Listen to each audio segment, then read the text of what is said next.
Okie dokie.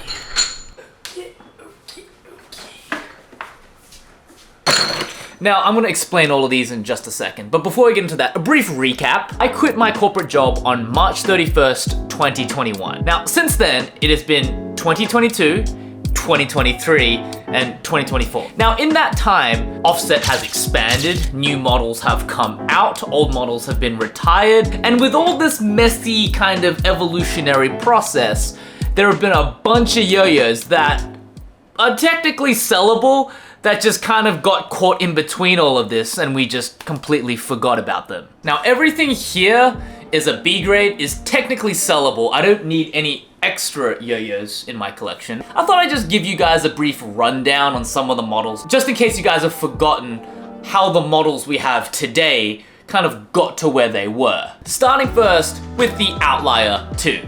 Now, all of these are B grade, and on top of being B grades, I think they have like mild scuffs on them. So these are gonna go for pretty cheap. Okay, I know I made a video about the last Outlier 2, but these genuinely are the very last Outlier 2s that we have for sale. Okay, so the Outlier 2, for those of you who don't know, was my second competition yo-yo, and this was really a step up from the Outlier 1. So the Outlier 1 was made when we didn't know what we were doing.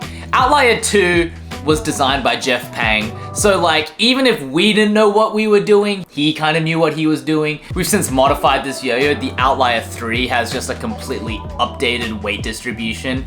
And the Outlier Plus, which we're at now, is just a 50mm wide beast. At the time, the thinking with the Outlier 2 was that if you could get the weight distribution to wrap entirely around the rim of the yo-yo, it would create a level of stability and speed on the string that was unlike anything else on the market.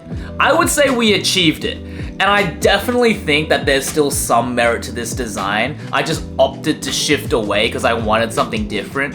But if you want something that's stable and something that's also fast, the Outlier 2 really hits that point. Next, we have the original Deviant. Now, the Deviant at the time was the affordable mono-metal version of the Outlier 2, which was my primary competition yo-yo. Now, the Deviant is kind of the budget mono-metal version of that. To be honest, the Deviant, it still holds up. I still love this design. It's really, really good. As an intermediate beginner yo-yo right now, absolutely crushes it. We still sell the Deviant. You can still get it on the site, or you can get it as part of our beginner breakthrough pack. The reason these are going for cheap is because they're B grades. So I've kind of signed them all to make note of that. Back in the day, our process was we would just want to make as many colors as possible. So we have like this really sick triple fade color. We have this little galaxy color. We had like the rose gold.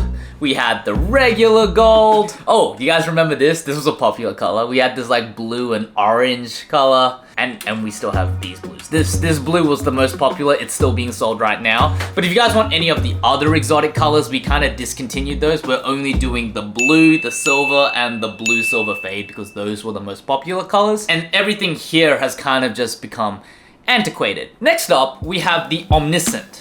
This is a yo-yo that kind of fades into the forgotten ether. I did a collaboration with this yo-yo company called Thesis Yoyos.